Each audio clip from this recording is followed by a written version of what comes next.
Mari kita akan berdoa sebelum kita memulai. Bapa di dalam surga, kami datang kepada Tuhan pada saat ini. Kami ingin belajar tentang relationally intelligent child, bagaimana kami dapat menolong anak-anak kami dan diri kami menjadi orang-orang yang bisa bergaul, berelasi dengan baik.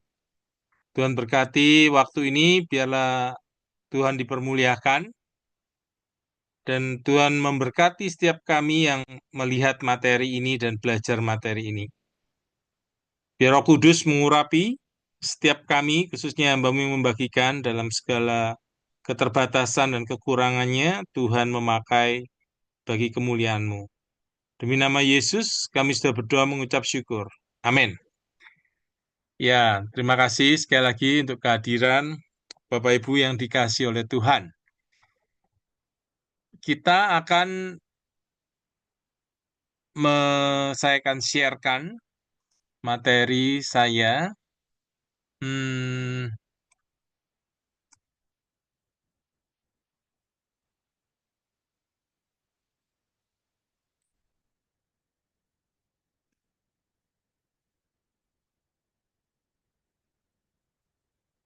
oke.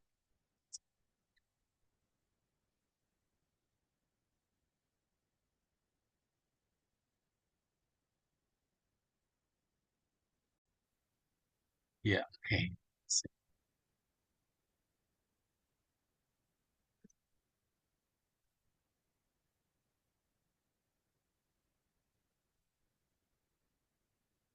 Oke. Hmm, s- Oke, sesuai yang dikasih oleh Tuhan, saat ini kita akan melihat tentang The Relationally Intelligent Child yang dikarang oleh John Trent, PhD, dan Dewey Wilson, PhD. Ya, Eh, materi ini saya percaya sangat berguna karena materi ini relevan sekali dengan kebutuhan kita, bagaimana kita pun tetap boleh bisa berelasi dengan baik, dan lalu kemudian kita boleh mengajarkan anak-anak ini, anak-anak kita itu boleh berelasi dengan baik. Ya. Jadi saudara-saudara sekalian, anak-anak itu melihat kita orang tua, bagaimana orang tua berelasi, bagaimana orang tua berkata-kata, bagaimana orang tua itu bersikap, anak-anak itu meniru, ya, mereka meniru. Nah, saudara sekalian, seringkali yang diutamakan oleh orang tua adalah IQ, ya, intellectual intelligence.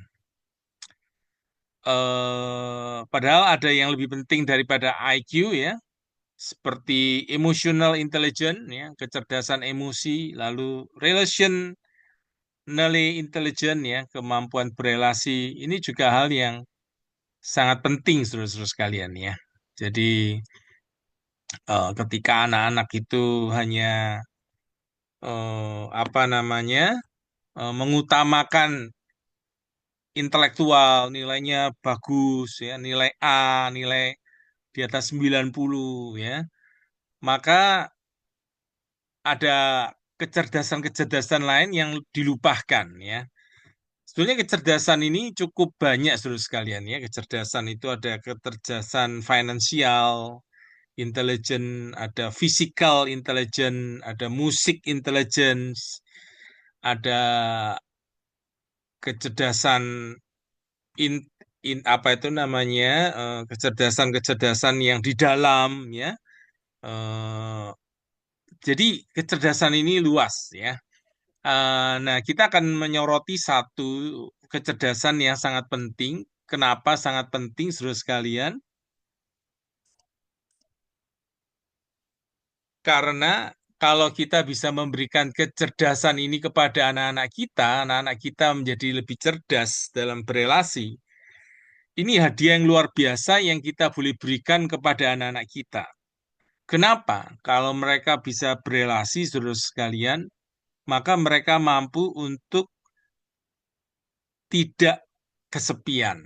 Ya, mereka mampu bersahabat, berteman, ya. Mereka mampu bersahabat dan berteman, dan ini membuat sukacita, ya, membuat kebahagiaan yang luar biasa. Saya ingat zaman saya dulu, ya, saya umur 54 tahun, zaman saya dulu sampai umur 30-an tahun itu, 30-an tahun ya, tidak pernah ada HP. Ya, paling telepon saja ya, telepon warung telepon ya, pakai koin begitu. Yang kami sering kali kita yang sering kali lakukan adalah kita ketemu, main, ngobrol sama orang. Nah, kita tidak merasakan kesepian ya, karena kita memang mengutamakan bicara ya. Nah, saudara sekalian, di zaman sekarang ini ya, generasi generasi milenial ya, generasi Z ini, itu mereka sudah terbiasa dengan gadget ya. Mereka hidup dengan gadget yang sampai akhirnya banyak orang tidak tahu lagi bagaimana berelasi. Di Jepang itu ada orang yang hanya tinggal di dalam kamar begitu ya. Mereka tidak tahu bagaimana berelasi sampai disewakan itu kakak-kakak perempuan yang untuk menemani mereka bagaimana berkomunikasi atau bagaimana berelasi dengan wanita. Nah, terus sekalian, problem kesepian ini tidak hanya ada di negara Jepang saja, tapi juga lihat ada di Jerman, Skandinavia, di Prancis, di mana anak-anak muda mereka itu tidak berbahagia. Sudah bayangkan ya. Jadi mereka ditemukan anak-anak muda ini tidak berbahagia meskipun mereka itu maju dalam pendidikan, keuangan yang cukup, dan pelayanan kesehatan yang baik. Nah, saudara bayangkan kalau bangsa ini ya, yang sekarang ini Pak Prabowo ini mau kerjakan adalah supaya anak-anak Indonesia ini pintar, berpendidikan, ya, beruangnya cukup, melalui mendapat pelayanan kesehatan yang baik. Kalau hanya sampai situ saja, tidak cukup, saudara sekalian. Ya, menurut saya kita perlu memikirkan lebih jauh lagi bahwa kita perlu memperlengkapi anak-anak kita atau diri kita kemampuan untuk berelasi. Ya, karena memang sekarang ini tidak hanya anak-anak pemuda yang mengalami kesepian, orang-orang tua pun, saudara sekalian, juga mengalami yang namanya kesepian, saudara sekalian. Ya, di negara-negara maju itu mereka orang-orang tua itu tidak memiliki teman, ya. Mereka bergumul dengan hal itu. Orang-orang yang tidak memiliki teman ini mudah sekali, saudara sekalian, mereka mengalami demensia ya. Demensia itu otak yang menurun, kemampuan mengingatnya, lalu kemampuan berpikirnya, kemampuan logikanya. Makanya saudara yang mengikuti acara malam hari ini, saya sangat menghargai saudara memakai otak saudara-saudara sekalian untuk berkembang ya, untuk memajukan diri sendiri, dan tentu kalau kita sehat saudara sekalian, kita juga akan menyehatkan anak-anak kita dan keluarga kita. Oke. Apa itu kecerdasan relasi ya? Kecerdasan relasi itu adalah kemampuan ya alami untuk kita belajar memahami, menerapkan secara sehat keterampilan hubungan yang dibutuhkan untuk berhasil berelasi ya, terhubung, berinteraksi dengan orang lain. Jadi kita boleh mengetahui keterampilan-keterampilan hubungan yang dibutuhkan untuk bisa berelasi. untuk bisa berinteraksi dengan orang lain. Ya, itu kecerdasan relasi. Ya, yang sekarang ini setelah COVID, saudara sekalian, orang semakin bisa turun ya kemampuan kemampuan berkomunikasi itu menjadi bisa menurun ya khususnya anak-anak kita karena mereka terlatih online ya. Kemudian mereka ada yang mengalami depresi ya. Mereka tidak menjadi tahan banting terus sekalian. Akhirnya beberapa mahasiswa yang terjadi itu adalah mereka bunuh diri ya. Jadi tentu aspek ini kompleks terus sekalian ya. Cuman saya berpikir kalau ada kecerdasan relasional yang diajarkan tentu akan menolong sekali gitu. Nah, sebenarnya ada 5 elemen atau 5 hal penting yang disebut dengan orang punya kecerdasan relasi ya. Ada dibutuhkan 5 kunci atau 5 elemen bagian ya. Yang pertama itu adalah kebutuhan dasar untuk kedekatan yang aman atau bahasanya itu bahasa Inggris atau bahasa psikologinya itu attachment ya, secure attachment. Kalau dalam bahasa rohani sederhana adalah kasih. Ya, kasih. Orang boleh mendapatkan kasih sayang. Lalu kunci yang kedua adalah setelah orang mendapatkan kasih sayang, anak yang mendapatkan kasih sayang itu dia berani bereksplorasi yang tidak takut ya. Jadi dia berani bereksplorasi eh, dengan berani begitu ya. Lalu yang berikutnya, elemen yang ketiga itu akhirnya orang atau anak itu boleh memiliki daya lenting, resilience, ketahanan yang kuat ya untuk mengatasi tantangan-tantangan dunia relasi. Kemudian, saudara sekalian, yang elemen yang keempat itu adalah anak itu akhirnya bisa mengambil keputusan yang bijaksana. Ya, jadi mengambil keputusan yang bijaksana, yang penting dalam rangka mengatur diri sendiri. Lalu yang kelima, yang elemen yang kelima adalah kunci kecerdasan relasi itu adalah anak-anak itu diberdayakan ya untuk mereka punya hati melayani orang lain ya dalam fokus masa depan yang berfokus kepada masa depan. Nah, kita akan melihat kelima materi ini ya lebih spesifik lagi.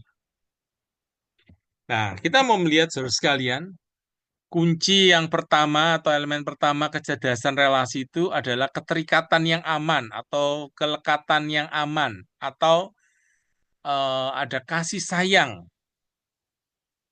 yang diberikan kepada anak-anak ya. Jadi saudara sekalian sebetulnya apa itu keterikatan atau attachment ya, secure attachment. Sebetulnya adalah ketika saudara sebagai orang tua mencukupkan kebutuhan anak-anak ya, anak-anak itu misalnya perlu susu ya, kita memberikan kepada mereka susu.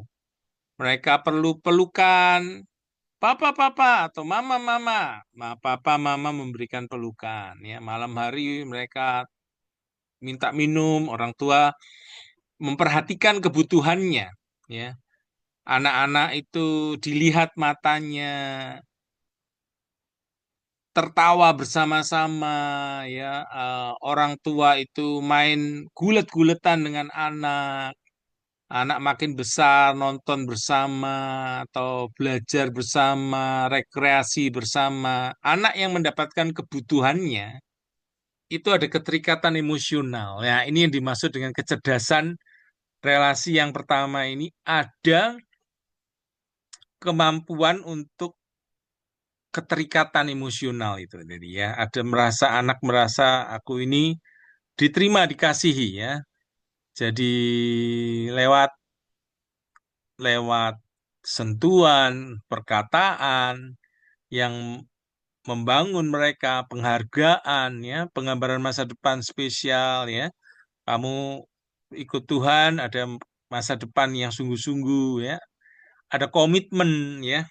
Nah, kisah dari John Trent ya, John Trent penulis ini suatu hari dia waktu masih remaja begitu melakukan kesalahan ya yang akhirnya dia ditangkap polisi, lalu kemudian polisi itu tahu mamanya John Trent ya, tahu orang ibu dari John Trent kenal, lalu akhirnya nggak diproses tapi diantarkan pulang. Nah, selesai itu lalu kemudian mamanya berkata-kata pada dia dan John Trent itu berkata, "Ah, mamanya mengatakan aku sangat kecewa dengan kamu." Ya. Lalu John Trent mengatakan begini pada mamanya, "Kalau oh mama berarti tidak mengasihi lagi sama saya ya?" Lalu mamanya menjawab, "Ini tidak ada hubungannya tentang kasih. Ya. Saya tetap mengasihi kamu, John Trent. Cuman saya hanya merasa saya sangat kecewa dengan kamu." Gitu. Nah, jadi John Trent tahu bahwa ibunya tetap mengasihi dia, begitu, meskipun dia sudah mengecewakan. Nah, saudara sekalian, keterikatan relasi ini betul-betul keterikatan emosional ya, ada attachment, ada hubungan yang mendalam. Anak merasa aman karena dia tahu dia diberkati, dia dikasihi, dia diterima apa adanya. Nah, anak yang kurang mendapatkan kedekatan ini, saudara sekalian, ini bisa mengalami apa ya, kepahitan, ya. Orang tua yang sibuk, ya. Saya kemarin mendengarkan kisah seorang yang dia sudah terbuka di YouTube ya, saya sebutkan namanya Sion Cendana gitu ya, Sion Cendana. Dia itu anak seorang pendeta, anak seorang hamba Tuhan. Lalu dia punya ketertarikan sesama jenis. Lalu dia sekolah Alkitab di Amerika, pulang, dia tidak menemukan komunitas, lalu dia jatuh kepada hubungan sesama jenis ya, dalam homoseksual, lalu di tahun 2015 dia kena HIV AIDS, ya kena HIV. Dan dalam konseling-konseling yang dilakukan adalah Sion itu mengakui bahwa dia itu ada kepahitan dengan orang tua karena orang tua sangat sibuk. Orang tua juga dibesarkan dari 15 bersaudara, kurang bisa mendapat kasih sayang yang cukup. Lalu juga tidak bisa memberikan sesuatu yang dia tidak punya. Nah, makanya saudara sekalian, saudara apakah pertanyaan saudara, apakah saudara punya keterikatan atau attachment yang baik ya?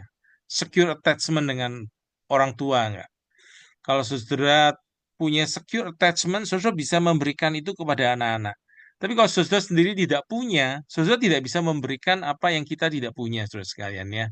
Jadi hal seperti itu kita perlu sadari ya. Jadi, nah akhirnya si Sion ini akhirnya salah satunya dia itu eh, ya dia akhirnya jatuh ya ke homoseksual lalu kena HIV/AIDS, tapi sudah tidak bisa lagi menyembunyikan ya dia seorang melayani Tuhan di gereja ya memimpin paduan suara, memimpin pujian sangat bagus. Sangat sangat suara yang bagus, kemampuan yang bagus ya. Tapi ya hidup dalam dua dunia begitu saudara sekalian ya. Tapi kemudian ketika sudah tidak bisa lagi memendam ya dari 2011 sampai 2015 begitu, tidak bisa lagi menyimpan hal yang sangat memalukan ya. Jadi dia merasa ini malu, jadi tidak berani diungkapkan. Tapi karena sudah kena HIV/AIDS, terus sekalian, Akhirnya dia mengungkapkan itu kepada orang tuanya. Nah, hal yang baik adalah orang tuanya dan saudara-saudaranya ya itu menerima dengan penuh kasih meskipun Sion ini sudah kena HIV/AIDS, keluarganya menerima mengasihi dia. Nah, ini saudara sekalian ya, ini hal yang luar biasa dan ini sungguh sangat memulihkan keadaan Sion Cendana ini. Beliau sekarang mendirikan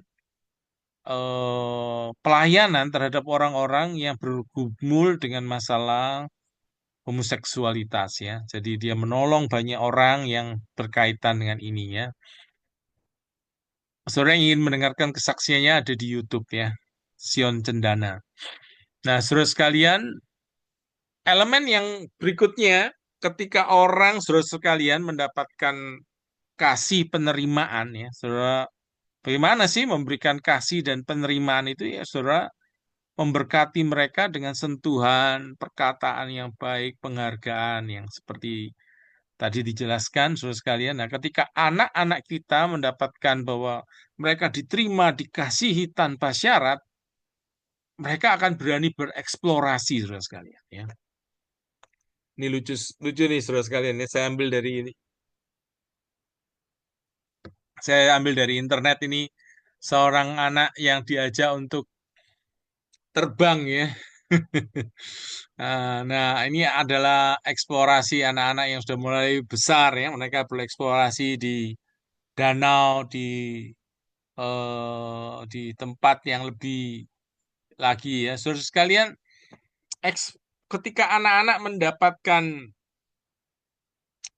kasih sayang yang cukup, ya, penerimaan yang cukup, attachment yang baik, secure attachment ya, mereka menjadi elemen yang kedua dari kecerdasan relasional ini adalah mereka berani bereksplorasi, ya, saudara sekalian ya.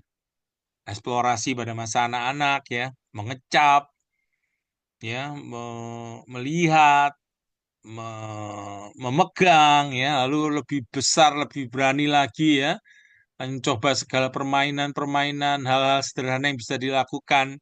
Kemudian makin remaja, dewasa, mereka eksplorasi, ketemu orang-orang baru, mencoba keterampilan-keterampilan baru ya.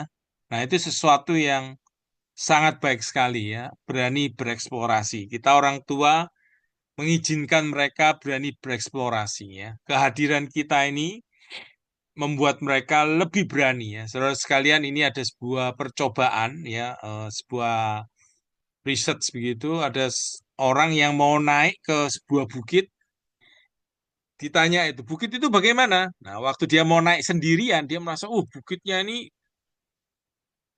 tinggi ya, berat ini tantangannya. Nah, ketika saudara sekalian di dengan bukit yang sama, lalu kemudian disertakan ada orang lain yang mendukung ya, memegang mereka yang mau bersama-sama menaiki bukit itu, mereka bisa melihat tantangan yang di depan itu menjadi dia merasa ini bukit yang lebih kecil ini, saya mampu ini. Nah, saudara bisa melihat ya. Jadi kehadiran orang tua atau orang yang mendukung ya, ada coach, mentor yang menepuk bahu ya, itu membuat orang lebih berani ya mengatasi tantangan-tantangannya. Nah, saudara sekalian, yang elemen yang ketiga ya dari kecerdasan relasional itu adalah resilient. Resilient itu adalah ketahanan, tahan banting, ya, ketahanan yang tidak tergoyahkan ya. Rasul Paulus, saudara melihat ya, Rasul Paulus itu adalah seorang yang punya daya lenting yang hebat sekali ya. Dia melayani Tuhan, eh, sudah mengalami dianiaya, dicambuk, masuk penjara, karam kapal, kelaparan, kedinginan, ancaman-ancaman yang lain ya, banyak ancaman, tapi Rasul Paulus itu tetap teguh, setia melayani Tuhan, mengabarkan Injil. Nah, saudara sekalian, kita juga perlu saudara sekalian menanamkan juga pada anak-anak punya resilience ya, daya tahan. Em, Materi ini saya renungkan saudara sekalian, kita boleh melihat firman Tuhan sebetulnya di dalam misalnya Matius 22 ayat 37 sampai 39 ya, tentang kasihilah Tuhan dengan segenap hati, jiwa, dan kekuatanmu. Jadi dengan adanya kasih ya, lalu di 1 Korintus itu ada iman, kasih, dan pengharapan. Nah, saudara sekalian, ini dengan adanya kasih itu ya, menolong orang boleh melakukan penerimaan. Kasih itu menolong orang bisa berani bereksplorasi ya ketika seorang anak dikasihi. Dengan kasih dan iman dan pengharapan anak-anak kita ini belajar untuk punya resilience ya. Mereka itu mampu untuk melawan intimidasi ya, melawan bullying ya saudara sekalian ya. Mau tidak mau bullying ini adalah bagian yang anak-anak kita harus hadapi saudara sekalian ya. Karena kondisi manusia sudah berdosa, jadi saling membuli ya, saling seperti itu anak-anak kita perlu disiapkan. Mereka juga berani membela kebenaran kalau mereka punya resilient ya. Mereka juga eh, tidak berkecil hati ya, tidak hancur, mungkin berkecil hati tapi tidak hancur oleh penolakan. Mereka berani buat penyesuaian kecil yang mengarah pada perubahan positif ya, berani berubah sedikit, sedikit, sedikit, mengubah hal sedikit lalu menghasilkan perubahan-perubahan positif. Lalu mereka boleh punya pengharapan ya. Eh, Bukan tidak berdaya ketika terjadi kemunduran. Saudara sekalian, itu resilience, saudara sekalian ya. Kita mendorong anak-anak kita punya daya lenting ya, daya juang, tidak seperti kerupuk ya atau ketika dipukul gini langsung eh, langsung hancur gitu, tapi seperti bola ya, bola bola bola bekel ya, yang kalau dilempar ke bawah dengan keras, semakin naiknya lebih tinggi lagi. Ketahanan itu bisa didefinisikan yaitu kemampuan untuk beradaptasi terhadap stres. Ya, ketika ada tekanan-tekanan, orang itu punya kemampuan untuk beradaptasi ya dan pulih dari tantangan yang sulit. Saudara sekalian, hidup ini memang sulit, saudara sekalian ya. Saya baru bertemu dengan seorang yang diperlakukan tidak baik di tempat kerjanya, direndahkan, tidak dihormati. Akhirnya dia resign dari pekerjaannya. Nah, ini menunjukkan bahwa stres sangat tinggi sekali, saudara sekalian ya. Jadi orang perlu punya ketahanan, orang orang dewasa saja mengalaminya, apalagi anak-anak perlu dipersiapkan, saudara sekalian ya. Anak-anak juga perlu diberikan contoh ya, bagaimana ketika mengatasi itu ya. Saya sendiri bersyukur saya punya dua dua pengalaman yang buat saya berat ya, yaitu kegagalan waktu menyelesaikan studi saya di MTH, eh, tinggal proposal dan tesisnya ya. Saya mengalami kesulitan dalam penulisan. Lalu waktu itu sudah masuk dalam dalam dunia pelayanan. Nah, waktu itu eh, pelayanan juga luar biasa menuntut untuk saya bisa fokus. Nah, ternyata di pelayanan pun akhirnya tempat saya bekerja itu tidak cocok, jadi saya tidak dilanjutkan. Nah, ada dua hal yang memukul ya. Tapi saya bersyukur saya bisa melanjutkan ya dengan terus melayani Tuhan dengan membuka pelayanan komunitas keluarga aktif belajar ini ya, membagikan materi-materi buku-buku yang bagus untuk keluarga-keluarga boleh bersama-sama belajar. Nah, puji Tuhan sudah berjalan 2 tahun lebih ya. Kerinduan kabel ini, saya sendiri rindu sekali membagikan, kalau Tuhan berkenan bisa membagikan 1.000 buku, dan ini boleh nanti dipakai, dimultiplikasikan jadi jemaat-jemaat boleh membagikan materi-materi ini ya, dan boleh mengambil manfaat sebesar-besarnya dari materi-materi yang dibagikan. Ada materi-materi yang tentu bisa berguna buat orang-orang yang orang-orang yang membutuhkan ya di berbagai kota di Indonesia atau di pulau-pulau yang banyak orang tidak punya kesempatan untuk mendalami masalah keluarga. Saya bersyukur pada Tuhan, saya diberi kesempatan studi di Demin Marriage and Family ya, di saat selama 3 tahun begitu. Kemudian program ini ditutup pemerintah, tidak jalan ya. Kemudian jadi saya belajar ilmunya begitu ya. Jadi sekarang saya membagikan buat jemaat-jemaat Tuhan yang ingin memperbaiki, meningkatkan kualitas keluarga. Oke, saudara sekalian, resilience ini kita bisa membantu anak-anak kita, saudara sekalian ya. Berhubungan dengan teman sebaya, dengan guru, dengan kakek nenek, tetangga, orang-orang yang di lingkup mereka ya saudara sekalian. Jadi bagaimana mengembangkan pertemanan yang sehat. Ini juga melatih mereka untuk bagaimana menghargai, menghormati, berempati dengan orang yang tidak sama dengan mereka ya, dengan anak-anak kita. Nah, ini kebutuhan yang sangat dibutuhkan hari ini saudara sekalian ya. Generasi milenial ya, generasi Z ini generasi yang yang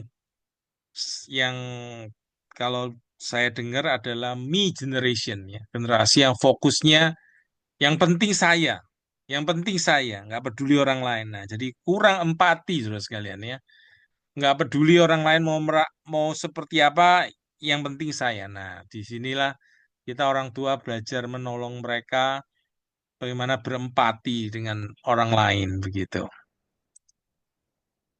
Mereka bisa tahan banting saudara sekalian ya, dengan bisa berinteraksi dengan orang-orang yang berbeda, orang yang punya resilience ya, punya daya lenting atau ketahanan, itu mereka lebih percaya diri, berpikirnya lebih kreatif, mereka berani mencari pertolongan ya dari orang-orang dewasa yang mereka percayai, mereka dapat menerima jawaban tidak kalau dari permintaan mereka yang bisa orang tua bisa menolak atau orang lain bisa menolaknya.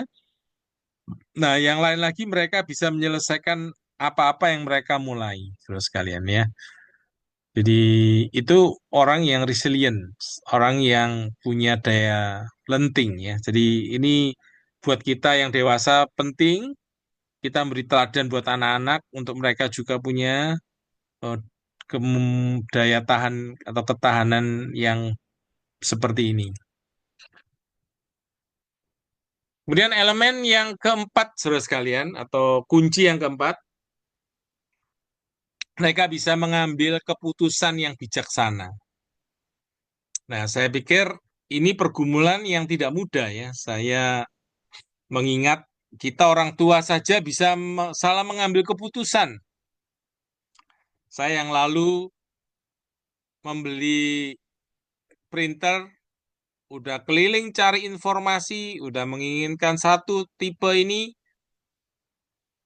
lalu ketemu dengan seseorang ibu di toko kom- komputer begitu, diberitahu, oh pakai yang ini, oke saya ngikuti pakai yang ini, karena saya melihat orang ini baik dapat dipercaya, ternyata nggak ngecek harga yang di tempat lain, harganya kemahalan cukup besar sekali ya. Jadi saya merasa tertipu juga ya. Ini orang yang saya udah percayain, tapi ngambil keuntungannya terlalu banyak.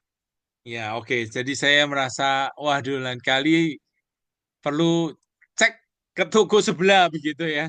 Padahal udah ngecek, udah keliling ya, udah keliling di satu tempat ada mall yang khusus untuk ini. Saya udah keliling beberapa toko.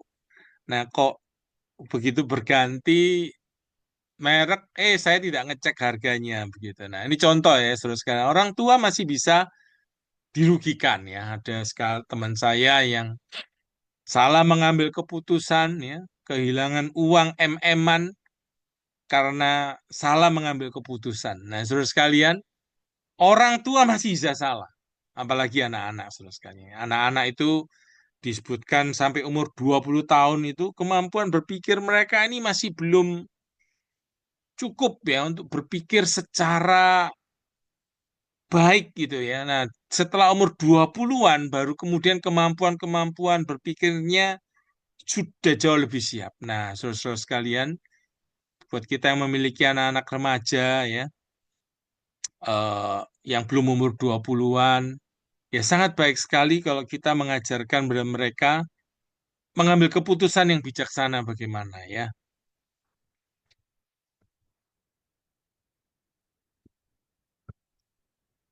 Karena banyak anak-anak itu yang mengambil keputusan hanya berdasarkan emosi ya, lalu menyesal. Nah, jadi mengambil keputusan yang bijaksana yang berdampak untuk anak-anak itu seperti apa? Nah, itu kita perlu mengajarkan kepada mereka ya. Misalnya tidak membuat keputusan berdasarkan emosi.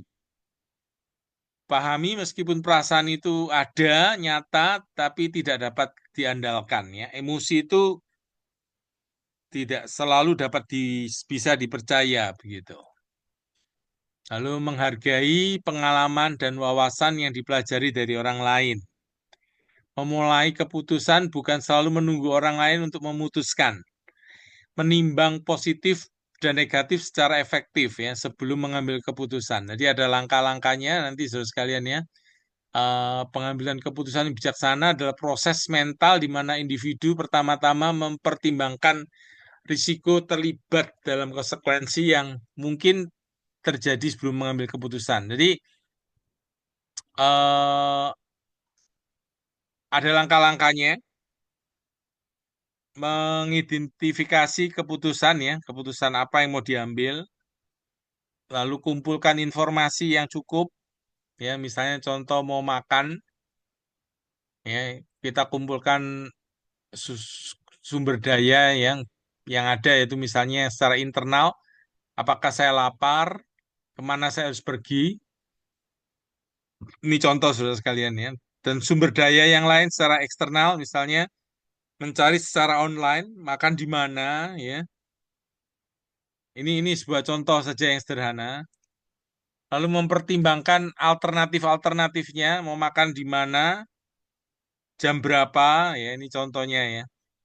Lalu timbang informasinya, apakah informasi yang dikumpulkan memenuhi kebutuhan yang dirasakan ya, apakah mengarah pada emosi yang menguntungkan. Jadi ditimbang-timbang ini keputusan ini membawa kebaikan seperti apa. Buat pilihan di antara alternatif ya, dari alternatif-alternatif itu buat pilihan. Setelah cukup informasinya ya, saya akan misalnya makan burger atau kentang goreng atau soda. Lalu kemudian tinggal ambil keputusan. Lalu evaluasi keputusan kita berdasarkan konsekuensinya ya, konsekuensinya seperti apa. Nah, jadi dilatih anak-anak dilatih seperti ini ya, mengambil keputusan seluruh sekalian ini. Jadi kita pun ini konsep ini juga penting ya dalam mengambil keputusan kita mendapatkan informasi yang sebanyak-banyaknya dipertimbangkan alternatif-alternatif bisa dapatkan masukan-masukan orang. Kalau zaman sekarang ini bisa pakai chat GPT ya, Google, chat GPT, AI. Nah, anak-anak juga dilatih bisa mengatur diri sendiri lalu menerima konsekuensi dari keputusan-keputusannya. Saudara sekalian, Yang kelima, elemen kecerdasan relasional yang kelima itu adalah pelayanan yang berfokus kepada masa depan. Jadi anak-anak itu diminta untuk punya hati yang melayani. Mereka mau melakukan apa ya untuk orang lain. Di rumah misalnya mereka dilatih untuk ikut bekerja, ya bantu misalnya jemur pakaian, ya membuang sampah, cuci piring dan seterusnya. Nah, lebih lebih besar lagi lingkupnya ya, komunitas atau tetangga-tetangga atau kota ya. Lebih luas lagi tentu negara Indonesia sampai dunia ya. Nah, saudara sekalian, saya ingin kita melihat eh, sebuah film ya dari misalnya seorang yang bernama Alex, kisah Alex Lemonade Stand Foundation ini ya, seorang yang kena kanker di otak, lalu kemudian dia merasa ingin berbuat sesuatu, lalu dia jualan es lemon ya, lemon jeruk lemon. Nah, ternyata saudara sekalian bisa menghasilkan dari usahanya itu $1 juta, saudara sekalian ya. $1 juta, dan itu akhirnya melibatkan banyak orang yang ikut mendukung, saudara sekalian ya. Lalu kemudian apa namanya, eh, banyak orang yang ikut mendukung, membantu sampai diminta untuk Alex Lemonade Stand Foundation ini terus diadakan meskipun Alexnya itu meninggal pada usia 8 tahun ya. Kalau memungkinkan saya akan setelkan film ini. Saudara boleh melihat. Oke ya, saya akan setelkan kisah ini, kisah Alex ini, saudara sekalian ya.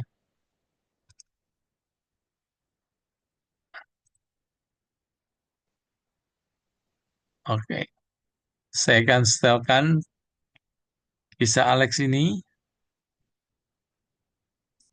Saudara boleh melihatnya.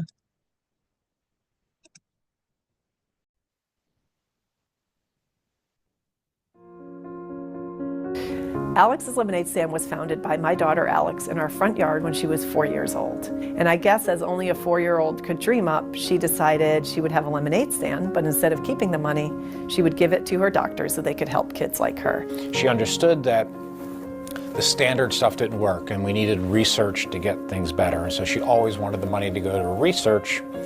And then even more remarkably, when asked, of course you want this to go to neuroblastoma research, your type of cancer research, she said, no, I have friends with all kinds of childhood cancers. We want this to go to all childhood cancer. By 2004, she was 8 years old.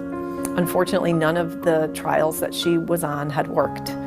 And this was going to be her last stand. So she decided she wanted to raise $1 million. There were lemonade stands all over the country, and she was able to reach her $1 million goal. She passed away 2 weeks later. She was 8.5. And she came to us at age 4 and she died at age 8. And in those 4 years, she learned how to ride a bike. She welcomed her baby brother into the world. Well, since that time, Alex's Lemonade Stand has grown into Alex's Lemonade Stand Foundation. Thanks to what she started, so we've been able to assist families with travel. We have a sibling program. We're constantly expanding and finding new ways to help families and to help kids. And at the end of the day, we're always pushing forward because we want to finish what Alex started, find a cure for pediatric cancer, and be able to put ourselves right out of business. And I do believe that there are hundreds of children who have benefited from the research done through the Alex's Lemonade Stand Foundation. I have to say the most proud moments for me are when we hear from parents whose children were given the opportunity to be cured that Alex didn't have directly as a result of the funding from Alex's Lemonade Stand. Nothing is better than that. That to me is the moment where I can feel like there was a purpose to everything that she had to go through in her life, and feel some small amount of comfort in that fact. It's pretty incredible.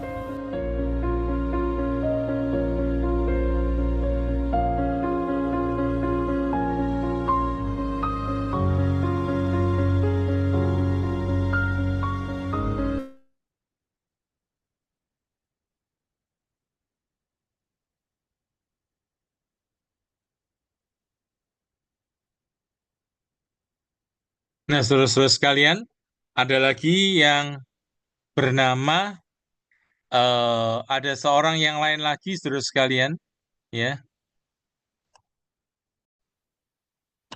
yang mereka melihat waktu orang tuanya mengajak pergi eh, ke homeless, orang-orang yang dia punya rumah ya, ada seorang anak yang diajak, itu kemudian dia merasa, loh ini anak-anak ini tidak punya sepatu ya. Lalu dia mengusahakan saudara sekalian ya. Akhirnya dia membuat apa namanya, mengumpulkan, ini seorang anak saudara sekalian ya. Akhirnya bisa mengumpulkan sepatu yang sampai sangat banyak sekali anak-anak yang homeless itu mendapatkan sepatu.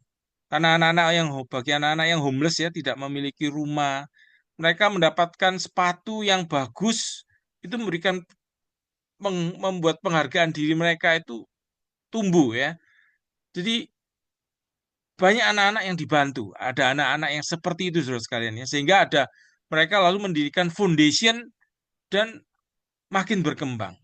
Nah, saudara sekalian, itu anak-anak itu bisa dipakai Tuhan untuk menjadi berkat. Yang Alex itu umur 5 tahun sampai 8 tahun, saudara sekalian ya. Bisa mengumpulkan 1 juta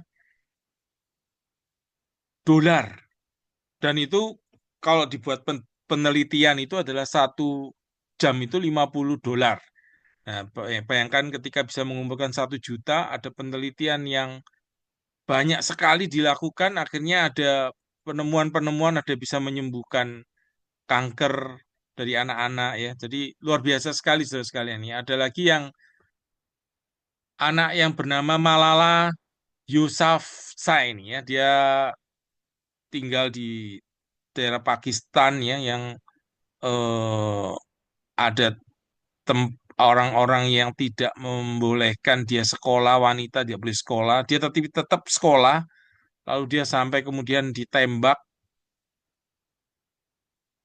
belum mati ya, ada teman-temannya juga terluka, dia sendiri ditembak di bagian ininya, lalu dia diselamatkan, dibawa keluar begitu, sampai akhirnya mendapat perawatan di Inggris, dan akhirnya dia mendirikan foundation juga, mendirikan seperti yayasan yang menolong anak-anak wanita bisa sekolah. Nah, saudara sekalian,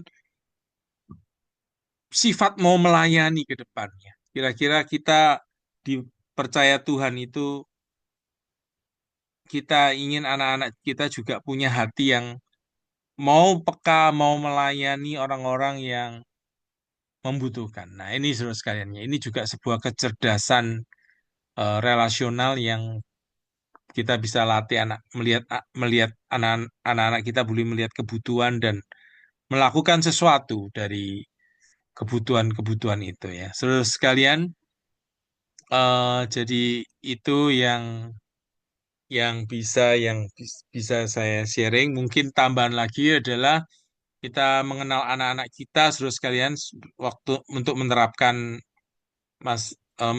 5 kecerdasan ini ya, untuk melatih anak-anak punya kecerdasan relasi ya, dengan eh, ke- kelekatan atau dengan eh, ada kasih sayang kepada mereka ya, mereka supaya bisa mengasihi orang lain.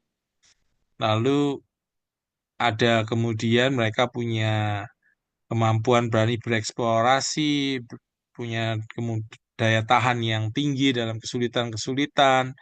Mereka bisa apa namanya, mengambil keputusan yang tepat. Kemudian mereka bisa melayani ya, melihat kebutuhan yang ada dan mereka melakukan sesuatu. Nah, saudara, untuk menerapkan ini kita perlu mengenal anak-anak kita itu seperti apa mereka ya. Nah, pendekatannya seperti apa yang cocok. Nah, ini kita perlu mengenal anak-anak kita itu, ada orang yang kalau ini Gary Smalley ya, dan John Trent itu pernah membuat tentang personality ya, personality kepribadian kita seperti apa ya. Ada tipenya seperti singa. Ini digambarkan. Ini adalah kalau di dalam dunia bahasa lain itu kolerik ya. Ada seperti otter ya, otter. Ada yang golden retriever ya, yang ini anjing golden retriever. Yang ini berang-berang, beaver ya. Otter ini sulit ngomongnya ya.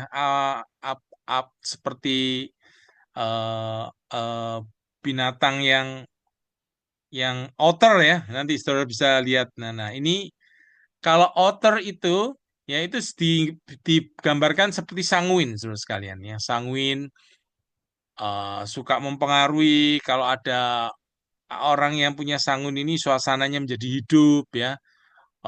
Dia outgoing, menyenangkan orang ya.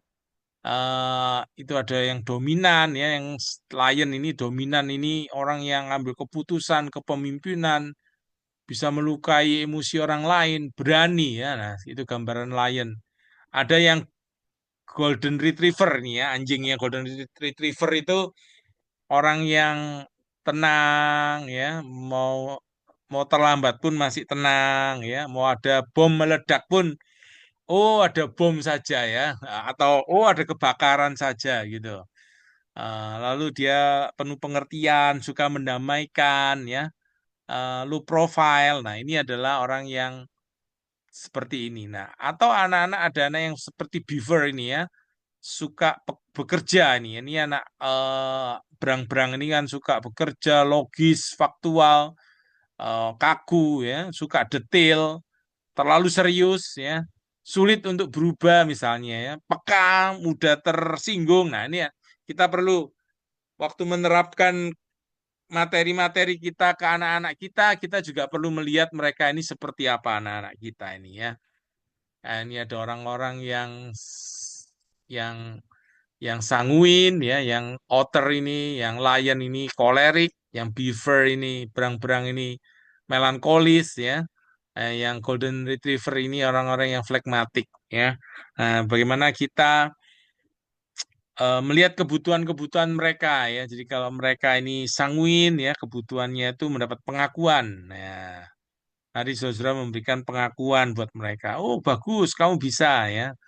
Kalau memberikan pengakuan approval ya. Kalau yang lion ini yang perlu dia akan suka mencapai, mencapai, mencapai. Nah, ini perlu memberikan penghargaan terhadap prestasi-prestasinya. Nah, ini contoh saudara sekalian ya. Kalau yang beaver ini orang yang teratur, tertib, nah kita pun perlu eh, memberikan seperti yang dibutuhkan. Kalau yang golden retriever ini perlu dia suka dihargai ya. Nah, seperti itu. Nah, oke saudara sekalian itu yang kita coba memahami anak-anak kita itu mereka punya personality yang bagaimana ya. Lalu pendekatan-pendekatan itu coba disesuaikan dengan personality mereka. Bagaimana personality mereka yang tiap anak-anak berbeda. Nah, ada yang bisa menghalangi ya anak-anak bisa cerdas secara rasional itu adalah kalau mereka menjadi suka untuk pakai gadget, terlalu banyak pakai gadget, lalu ada konsep masa lalu menghalangi mereka untuk membangun hubungan dekat. Nah, ini konsep-konsep yang bisa salah ya. Lalu juga bisa punya konsep, wah sudah terlambat ya untuk diajarkan kepada anak-anak atau diajarkan kepada kita. Itu konsep yang salah seluruh sekalian ya. Jadi otak kita ini ya, dari dalam penemuan-penemuan yang terbaru tentang otak ini yang ada 86 miliar lebih sel di dalam otak kita ini ya itu bisa terus bertumbuh dan berkembang dan saling membangun hubungan satu dengan yang lain itu bisa bertriliun-triliun saudara sekalian ya. Dan itu otak itu bisa tidak pernah berhenti untuk untuk berubah begitu, bisa berubah ketika dipakai saudara, saudara sekalian ya. Jadi artinya kita bisa mengajak anak-anak berubah dan diri kita juga terus berubah. Yang terakhir, saudara sekalian, tiga dia untuk berhasil dalam pemodelan ya, pembinaan kecerdasan relasional itu, ya kita perlu sadar otak dapat terus bertumbuh ketika kita belajar. Orang tua itu punya kesempatan besar mempengaruhi anak-anak ketika kita menjadi guide pembimbing buat orang-orang atau keluarga-keluarga yang membutuhkan bimbing dalam keluarga kelompok-kelompok kecil ya. Kalau saudara yang membimbing kelompok-kelompok kecil, saudara akan melihat betapa luar biasanya perubahan-perubahan yang saudara-saudara alami maupun orang-orang yang saudara bimbing. Mari kita terus belajar, saudara sekalian ya. Oke, terima kasih. Saya sampai di sini dulu. eh saya ingin untuk kita boleh apa namanya? Kalau saudara ada yang ingin saudara tanyakan, kita bisa berkomunikasi. Apakah ada dari saudara yang ingin bertanya, saudara sekalian? eh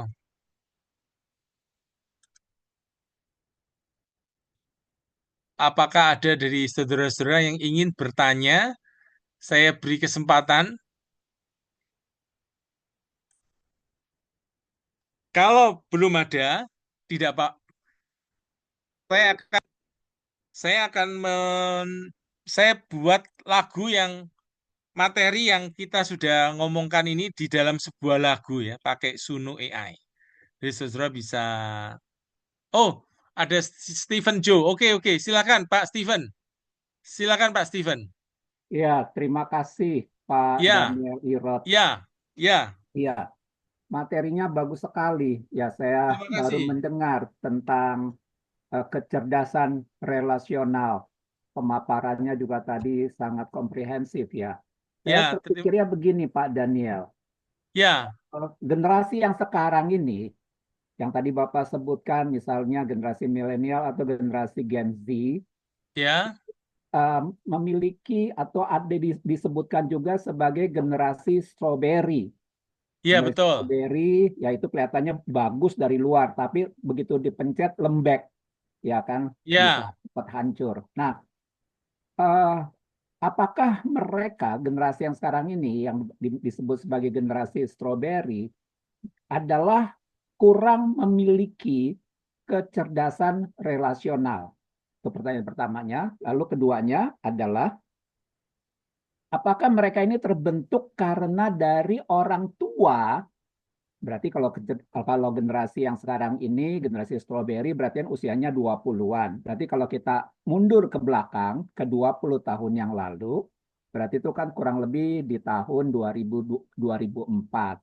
Dengan kondisi yang lalu, orang tua pada saat punya anak di tahun 2000-an, 2004 atau sebelumnya, itu masih menapak di dalam kehidupan ekonomi. Sehingga kedua orang tua, khususnya di kota besar, bekerja sehingga kurang memiliki sentuhan ataupun dalam hal apa kriteria-kriteria untuk menciptakan atau menumbuh kembangkan anak yang memiliki kecerdasan relasional. Apakah pengaruh dari orang tua yang 20 tahun yang lalu seperti itu, yang dimana pada saat itu kecerdasan relasional ini belum dicetuskan. Saya sendiri sebagai orang tua baru dengar sekarang ternyata ada ya kecerdasan relasional ya.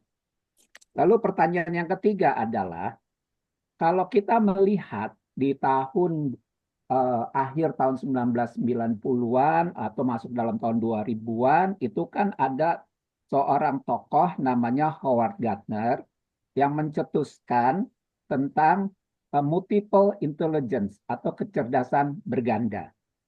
Salah satu dari 8 kecerdasan berganda Howard Gardner adalah kecerdasan interpersonal. Dan juga ada kecerdasan bahasa, ada kecerdasan intrapersonal. Pertanyaan saya adalah, apakah ada kaitan hubungan antara kecerdasannya Howard Gardner dengan kecerdasan relasional ini? Begitu saja, Pak Daniel. Terima kasih. oke.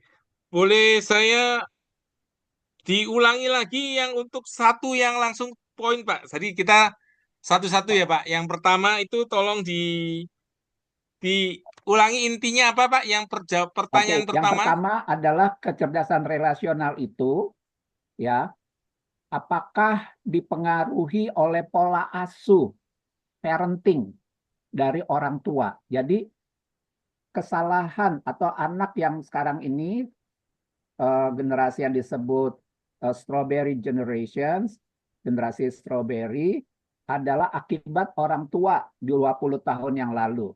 Yang memang pada saat itu mungkin saja kecerdasan relasional belum populer. Oke. Ya Pak, jadi saya langsung jawab aja yang itu. Iya Pak, ada pengaruh yang kuat sekali.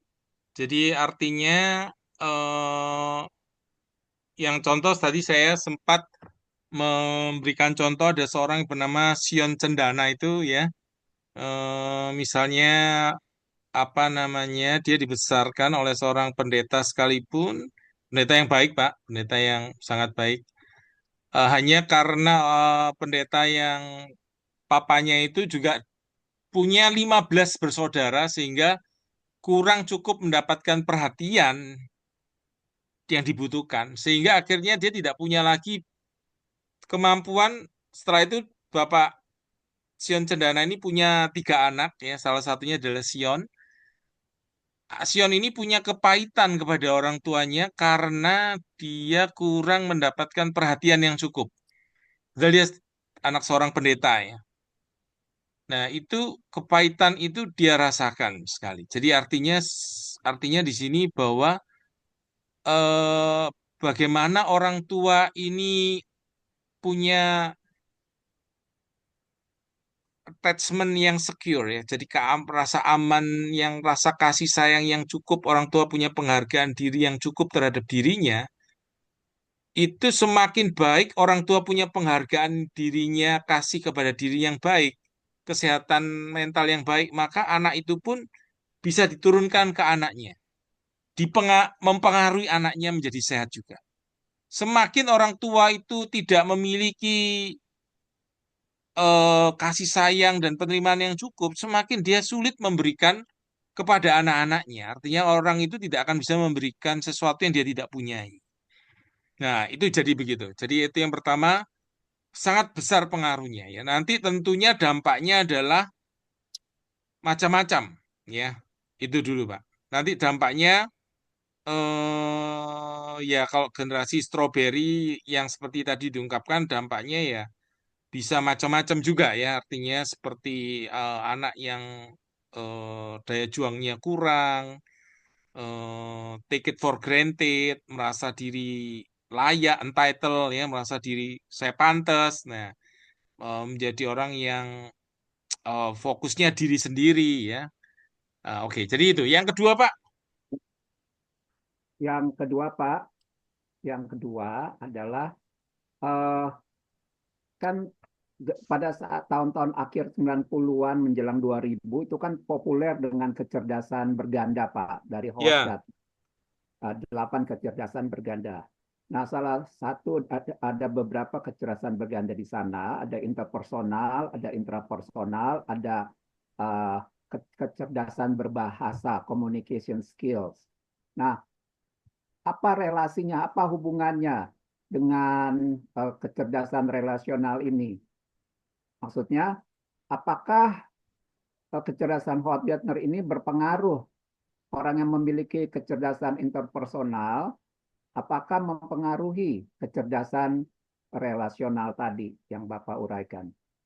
Seperti itu, Pak. saya pikir meskipun saya jujur saya belum membaca buku Howard Gardner ya, jadi saya mungkin kalau bapak-bapak ada yang sudah membaca dan ingin menambahkan ini materi yang saya berikan, silakan ya. Kita di sini saling belajar satu dengan yang lain. Jadi menurut saya itu ada kaitannya. Karena kalau orang misalnya intrapersonalnya baik, dia bisa mengelola emosinya, lalu kemudian kecerdasan-kecerdasan yang lainnya juga berkembang. Saya pikir kecerdasan relasi juga akan berpengaruh begitu. Jadi salah satu contoh adalah misalnya ya ini orang yang mendapatkan kasih sayang yang cukup, lalu dia bisa menghargai dirinya sendiri, ya ini menolong untuk dia bisa mengasihi orang lain, begitu. Mungkin silakan kalau ada yang mau menambahkan. Apakah ada yang Pak Steven mungkin mau menambahkan? Kalau Pak Ya, Steven tahu kalau dan rekan-rekan yang ingin menambahkan, silakan. Kita saling belajar di sini. iya, Silakan, Pak. saya pikir Pak itu memang hal yang sangat menjadi concern kita bersama ya dalam hal ini karena ternyata memang tadi saya menganalisanya bahwa ya kecerdasan relasional ini sangat berdampak kepada pembentukan generasi. Kalau saya melihat kenapa tadi saya tiba-tiba teringat kecerdasannya Howard Gardner, karena memang kalau tadi uraian Bapak ternyata memang banyak sekali imbuhan ataupun irisan dari Howard Gardner dengan kecerdasan relasional. Karena kalau saya melihatnya kecerdasan relasional ini mencakup ya ada communication skills, intelligence gitu kan, atau language intelligence, ada interpersonal intelligence, kecerdasan interpersonal. Jadi artinya di dalam kecerdasan relasional terkandung semua, hampir maksudnya bukan semua sih, banyak kecerdasan kepribadian yang ada di Howard Gardner ini ada di kecerdasan relasional itu. Lalu yang kedua, Pak, eh, sekarang ini kan kita posisinya sebagai orang tua yang saat ini kan, ataupun ada anak-anak kita yang mungkin akan menjadi orang tua. Karena kan mereka sekarang usianya udah 20-an gitu ya, dari menikah. Sekarang adalah bagaimana kita bisa mendorong atau apakah ada satu program yang melatih calon orang tua untuk mereka memiliki pemahaman tentang pentingnya kecerdasan relasional sehingga ketika dia punya anak ataupun anak-anaknya sudah besar ini kecerdasan relasional bisa diperbaiki bagi yang sudah anaknya sudah lewat usia tumbuh kembang atau usia dewasa ataupun bagi anak-anak yang masih kecil. Jadi artinya maksud saya adalah apakah ada program untuk melatih para orang tua atau calon orang tua di dalam memahami dan meningkatkan kemampuan dalam kecerdasan relasional ini, Pak. Begitu maksud saya. Terima kasih. Ya, terima kasih, Pak. Terima kasih, Pak Steven. Sangat baik yang dibagikan ya, sangat memberkati, sangat melengkapi. Ada program-program yang saya tahu, yang saya juga pernah ikut. Program misalnya eh, seperti Baby Wise, apa itu membesarkan anak dengan apa itu dengan ini. Jadi ada program-program yang memang ada beberapa kali pertemuan begitu ya. Jadi Bapak Ibu yang tertarik itu mestinya di YouTube itu sudah ditaruh eh, kursus-kursus yang seperti itu. Jadi yang sudah di Indonesia kan. Hanya saya lupa saja ini lupa saja, tapi sebetulnya ada ya. Ada lagi yang diadakan oleh Saat dengan Yayasan Unike punyanya Ibu Anne Kartawijaya itu mereka juga buat pemuritan-pemuritan keluarga. Jadi eh, di jadi dibuat pemuritan kelompok-kelompok kecil di gereja-gereja begitu, lalu apa namanya dibuat pelatihan, lalu pemimpin-pemimpinnya dibimbing, lalu kemudian pemimpin itu memimpin kelompok-kelompok kecil untuk baik untuk parenting maupun juga untuk ini ya kehidupan keluarga. Jadi menurut saya ada, Pak. Jadi eh anak jadi memang makanya sangat baik sekali kita boleh bersama-sama bersinergi. Jadi kami sendiri kabel ini juga rindu sebetulnya kami memperkuat kehidupan keluarga. Hanya memang porsi kami kecil sekali, yaitu membagikan buku-buku yang sekiranya bisa menjadi berkat buat jemaat-jemaat begitu. Terima kasih Pak Steven. Nanti kalau memang ini bisa kontak saya. Nanti kalau saya ingat saya akan bagikan ininya. Bu Eva mau menambahkan sesuatu, Bu Eva? atau rekan-rekan yang lain, silakan. Terima kasih Pak Steven. Ya, Kalau ada yang sama-sama, mau Pak. ditambahkan juga boleh ya. Jadi di Ya, sini Pak. kita akan saling mau belajar bersama-sama. Oke, saudara sekalian, saya tadi membuat lewat Suno. Saya ingin saya ingin materi yang sudah dibagikan itu dinyanyikan dalam sebuah lagu untuk kita boleh ini nanti kalau ada saudara ingin tanya atau sharing silakan ya. Jadi saya akan bagikan. Oke, ini dulu saudara sekalian ya. Eh, ini di Oke, saya matikan dulu sementara supaya apa namanya suaranya ini. Nah, oke, saya setel ini saudara sekalian.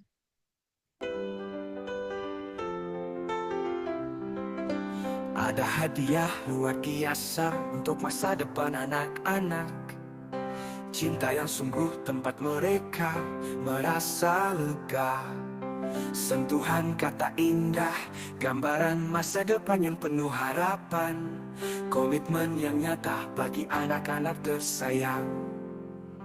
Latih kecerdasan relasi agar hati mereka bercahaya.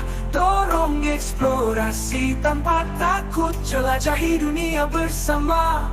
Ketahanan yang tak tergoyahkan, melangkah teguh di badai. Hadiah luar biasa ini membentuk mereka hingga dewasa. Mereka belajar pengambilan keputusan penuh kebijaksanaan, menimbang risiko, memilih jalan, menatap masa depan. Dengan melayani sesama dan mencintai komunitas, jadi cahaya yang bersinar, menginspirasi harapan luas. Latih kecerdasan relasi agar hati mereka bercahaya. Dorong eksplorasi tanpa takut, jelajahi dunia bersama. Tahanan yang tak tergoyahkan, melangkah teguh di badai. Hadiah luar biasa ini membentuk mereka hingga dewasa.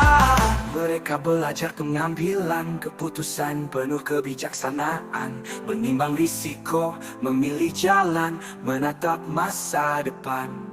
Dengan melayani sesama dan mencintai komunitas, jadi cahaya yang bersinar, menginspirasi harapan luas. Meski media berbisik, sudah terlambat untuk berubah. Ingat otak bisa tumbuh, terus belajar setiap langkah. Orang tua jadi pemandu bagi anak-anak tercinta. Hadiah luar biasa ini tetaplah menjadi cahaya. Latih kecerdasan relasi agar hati mereka bercahaya. Dorong eksplorasi tanpa takut, jelajahi dunia bersama. Ketahanan yang tak tergoyahkan, melangkah teguh di badai. Hadiah luar biasa ini membentuk mereka hingga dewasa. Bersama kita bangun dunia penuh kasih, bagi generasi mendatang penuh cinta sejati.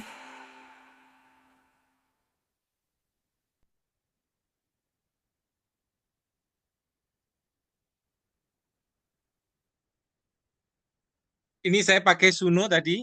Saya buat baru saja. Jadi itu pakai ChatGPT, saya masukkan PowerPoint-nya di ChatGPT, lalu minta ChatGPT bikinkan lagu.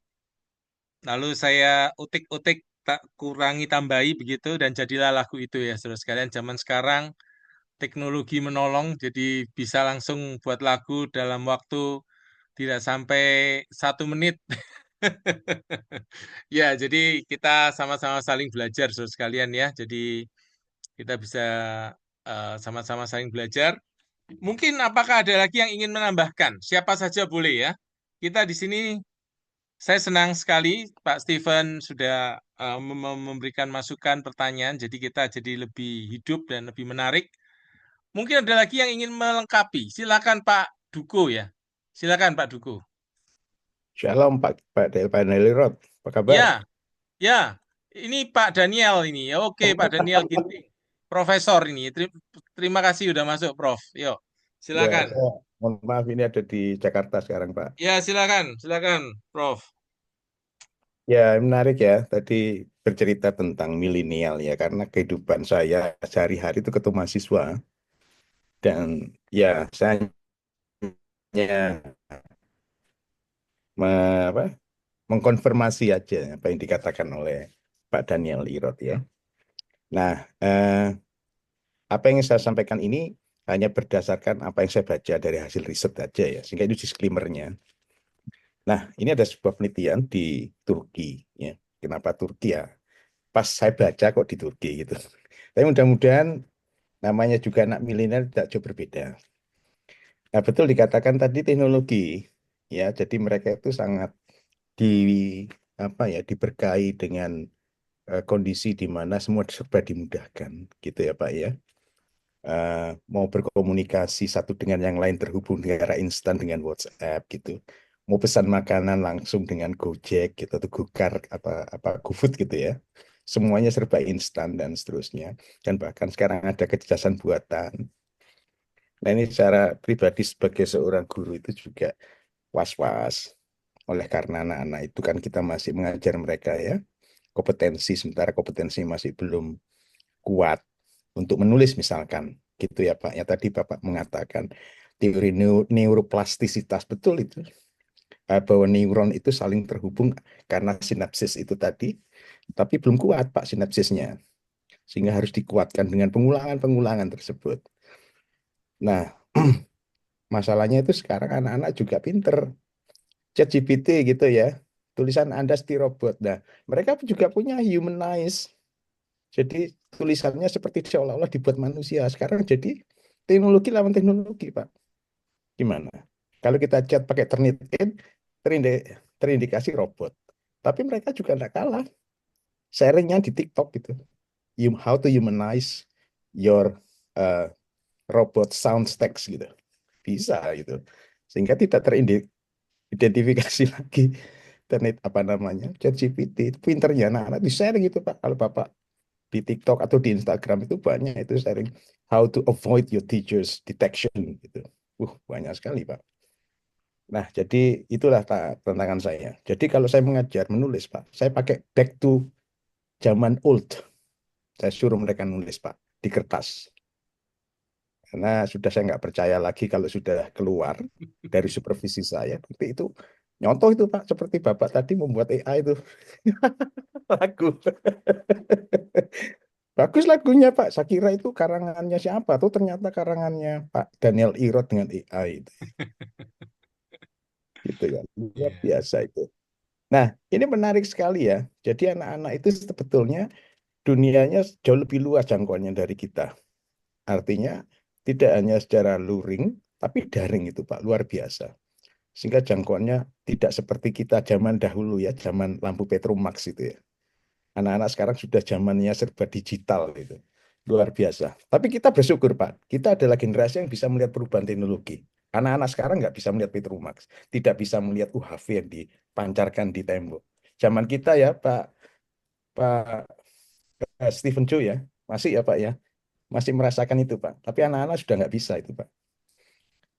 Nah, kemudian saya melihatnya bahwa eh, ini Pak. Jadi sisi positif negatif ada gitu ya. Anak-anak sekarang itu lebih lincah untuk mengenai gadget. Oh, lincah Pak. Cepet itu. Kalau ada masalah-masalah misalkan di HP banyak iklannya. Oh, saya nyerah Pak. Kemudian saya serahkan ke anak saya, hilang semua Pak. Yang iklan-iklan yang mengganggu di HP itu ya. Hmm. Cepet sekali anak-anak saya. Tuk, gitu. Tapi negatifnya adalah pubbing. Anak sekarang diajak omong sambil HP-an gitu Pak. Ding, ding, ding, ding, ding. Itu yang saya perhatikan. Jadi Pak, itu adalah satu yang fenomena yang tidak bisa saya hindarkan. Kalau saya ngajar, ayo HP ini ditingkasi kabeh. Karena kalau tidak gitu, anak tetap gini Pak. Kita ngomong gitu anak kayak gini. Itu pubbing namanya Pak. Tidak sopan dia kan. Nah, saya melihat Pak, jadi sekalipun terhubung ya anak-anak secara teknologi, itu anak-anak menjadi stres juga. Karena dia sedikit-sedikit ting tung ting tung ting tung ada pesan gitu Pak. Itu stresnya di situ juga ya. Kemudian saya melihat juga bahwa harapan hidup ke depan itu mereka itu semakin tinggi. Jadi ingin sukses dulu, nikah belakangan. Jadi banyak saya melihat fenomena penundaan pernikahan sekarang, Pak. Saya tidak tahu apakah ini relevan kita bawakan, tapi saya melihat fenomena itu sangat terjadi. Jadi anak-anak sekarang lebih mengejar karir. Gitu. Ya, itu saja, Pak. Yang bisa saya sampaikan, Pak. Mudah-mudahan bisa Oke. Pak Irot ya. Ya, sangat memberkati. Terima kasih Pak Daniel. Mungkin ada lagi yang ingin membagikan, saudara sekalian. Silakan kalau ada yang masih ingin membagikan lagi yang lain, silakan saudara sekalian. Ibu Eva, ingin membagikan sesuatu? Oke, kalau memang tidak ada, terima kasih Bapak Ibu yang sudah join. Materi ini akan dimasukkan ke YouTube dan kami sudah berjalan selama 2 tahun lebih ya. Jadi Bapak Ibu yang ingin tertarik minat lihat materi-materi yang sudah, tulis saja Daniel Irot begitu untuk bisa lihat di YouTube. Mungkin nanti ke depan kerinduan kami adalah membagikan materi-materi secara rutin dan nantinya bisa dibagikan secara online dan offline. Ya, sementara ini adalah secara online. Jadi Bapak Ibu yang tergerak untuk mendukung kami, bisa mendukung dalam doa, dana, dan daya, untuk kita boleh melayani bersama-sama. Sekali lagi terima kasih untuk Pak Stephen, Pak Daniel, untuk partisipasi dalam sharing dan pertanyaan. Untuk Bapak Ibu yang sudah ikut, saya sangat menghargai ya. Kita akan tutup bersama-sama. Bolehkah minta Pak Stephen, ada sesuatu Pak Stephen ingin nambahkan? Ya Pak, ini aja. Pertama bisa dapat materi PPT-nya nggak Pak? Itu pertama. Lalu Bisa kedua, Pak. kalau Pak mau Stephen kontak tulis Bapak, aja nanti di chat oh ya, nomor HP-nya di chat, tolong ditulis nomor HP-nya di chat saja, nanti saya bisa bagikan. oh ya, nanti habis ini saya chat. Lalu Pak, eh ya saya bagikan nomor HP saya, nanti tolong dikontak karena bisa aja kita jalin kerjasama Pak. Dengan senang hati, Ya dengan Pak. senang hati. Apakah boleh minta dengan hormat Pak Stephen boleh menutup di dalam doa untuk malam hari ini? Boleh Pak. Ya, Itu saya silakan. udah di ruang chat. Ya, oke. Nanti saya catat. Nah, Ya. Mari Bapak Ibu kita akhiri Zoom kita pada hari ini, pada sore dan malam hari ini dengan doa. Segala pujian syukur bagimu Bapa, kami boleh mendapatkan satu hikmat dan pengetahuan daripadamu melalui hambamu Bapak Daniel Irot yang telah Engkau berikan pewahyuan yang sungguh sangat luar biasa di dalam kecerdasan relasional ini. Kami tahu ya Bapak bahwa hanya Engkaulah pribadi yang memiliki kecerdasan relasional, sehingga Engkau yang adalah Allah mau merendahkan diri menjadi sama seperti kami manusia, bahkan dalam keberadaan Engkau sebagai manusia, Engkau menjadi hamba, merendahkan diri dan bahkan menyerahkan nyawamu di kayu salib sehingga kami boleh selamat. Terima kasih Bapa buat kasih karuniamu untuk pengetahuan yang Kau berikan.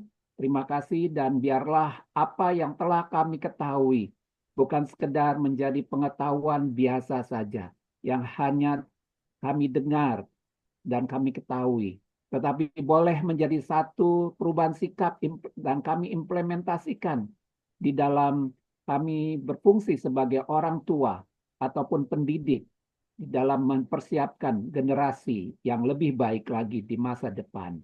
Terima kasih ya Bapa, kasih karunia dan damai sejahtera daripada Allah Bapa di dalam nama Tuhan Yesus Kristus menyertai kami semua dan memberkati secara khusus Pak Daniel Irot. Terima kasih Bapa Surgawi, dalam nama Tuhan Yesus kami berdoa dan bersyukur. Haleluya. Amin. terima kasih.